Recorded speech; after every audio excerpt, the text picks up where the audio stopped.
Hey, what's going on? It's your girl, Miss Straight Talk, no sugar added, none added at all. Coming at you again, talking about the Who's Your Baggage, releasing the dead weight. I hope that you have been watching the videos and you have been getting some golden nuggets to help you to navigate through the next week, the next month, or even the next year, removing that dead weight that's holding you down. So today we're going to talk about low self-esteem. Let's talk about low self-esteem. At any given point, especially when you're a young person, you can experience low self-esteem because it's just how we feel about ourselves. It's a lack of confidence in ourselves, a poor sense of self-image. Um, and I think that with this one here, it happens because we compare ourselves to other people. Um, and so I experienced this growing up, and I believe it was in my middle school years where I just started to come into my own and say, you know what?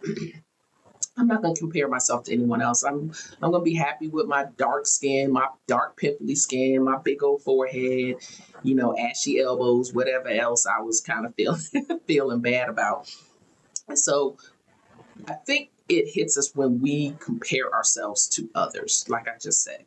We're looking at someone else's body image. And what we don't really know is, or what we don't realize, because I think we might know, but we don't allow it to sink in.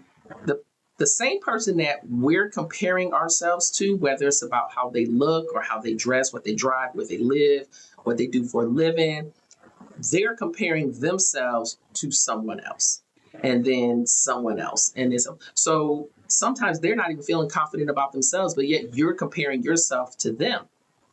And so when you realize that, you're like, you know what? I just need to be happy with who I am and who I've been created to be and how I look. And yes, I may not have an hourglass body, but the pear shape is working for me.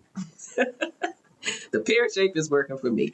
And then there are instances where there's like no self-worth. Like you don't find yourself worthy at all. You don't find yourself worthy of anything, of good things happening to you, people liking you, having friends. Like there's just no self-worth. You don't find any value.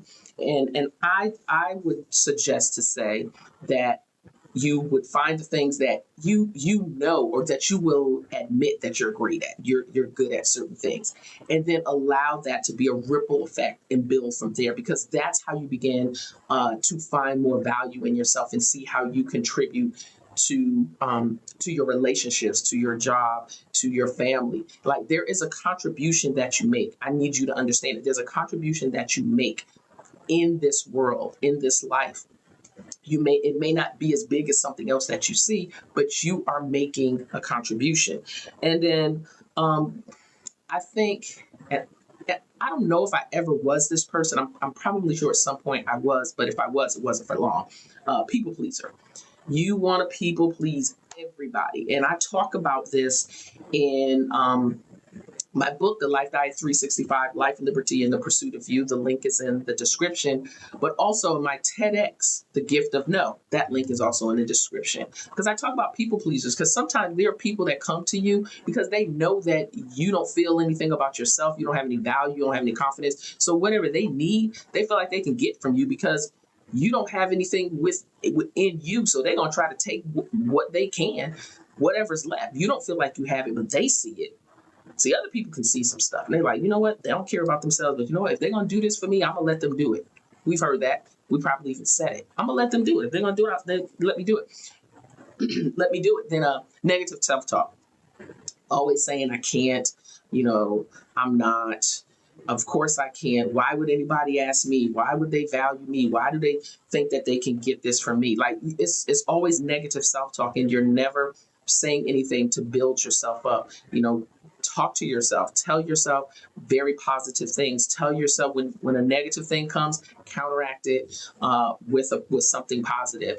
If you don't get chosen, selected for a job, it's not because you're dumb, not because you're stupid. It's just because maybe there was something else that they were looking for and the other person had it, or maybe it was their friend. Like you can't beat that. Like that has nothing to do with you, because that happens. So kill the negative self-talk. So how can you reverse that low self-esteem, that whole self-image piece of it? It all starts within you. It's nothing I can write for you. It's nothing I can say to you. And you can read all the books that you want and listen to all the motivational speakers that you want. But until you believe the stuff that you've heard, or believe the positive stuff that you heard, and believe the things that you're writing about yourself, until you get it in here, it's never going to change. Like, it is never going to change. And so it's always going to be that thing where people always feel like they can walk over you. And then sometimes accept compliments. We get to the point where we don't accept compliments. We think we're being humble. Like, stop all that false humility. If someone says, "Oh, girl, you looking good. You are losing some weight," and don't say, "Oh, no, I don't think so, because I've been," say thank you. They like something that you have on, say thank you. If you did something great, contributed to a team effort, say thank you, and be ready to share if they ask questions. How did you do it? How did you make it happen? That's how you begin to start building self-confidence, and removing that low self-esteem from you, is because now you're building and you're seeing your worth, because others have already seen it.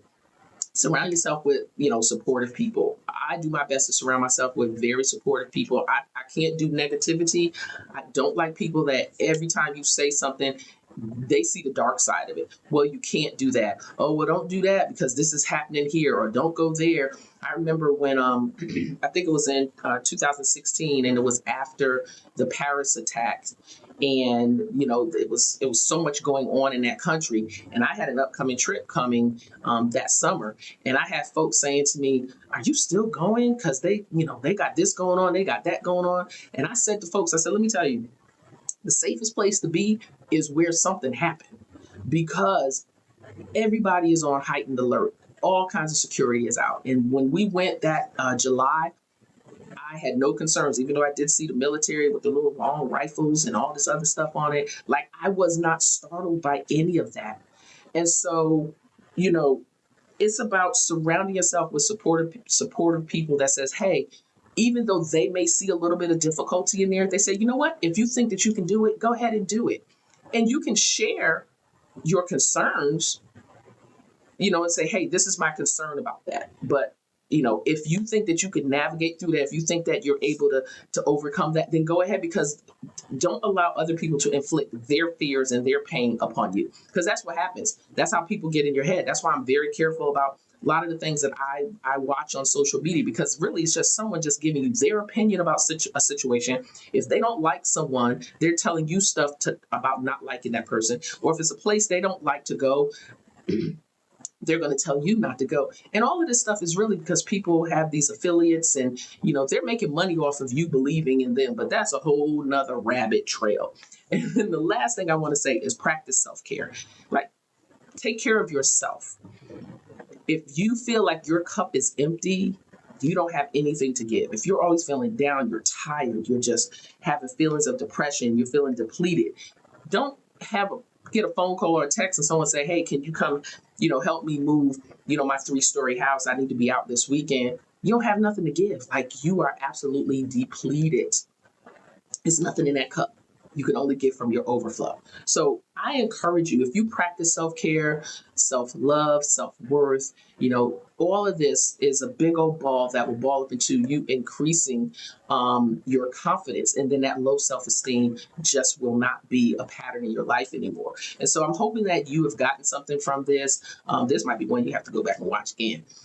So I hope you have gotten something from this. And, as I state, I'm not a therapist. But if you need help, reach out to a therapist, your spiritual advisor, or friends and family to help you to navigate. I just want to offer you the perspective. That's all I want to do. So, hey, it's Miss Straight Talk, No Sugar Added. You can find me on social media at Miss Straight Talk, No Sugar Added, or Miss Straight Talk. And my website is bestraightup.com. And yeah, go watch that TED Talk. I'm trying to build those numbers up too. Go watch that TED Talk. But yes, so I'm looking forward to hearing from you. Please make sure you put something in the comments, like, subscribe, and share with at least 5 to 10 people, and they can share with 5 to 10 people. So thank you so much. I'm looking forward to talking to you. Take care. Bye-bye.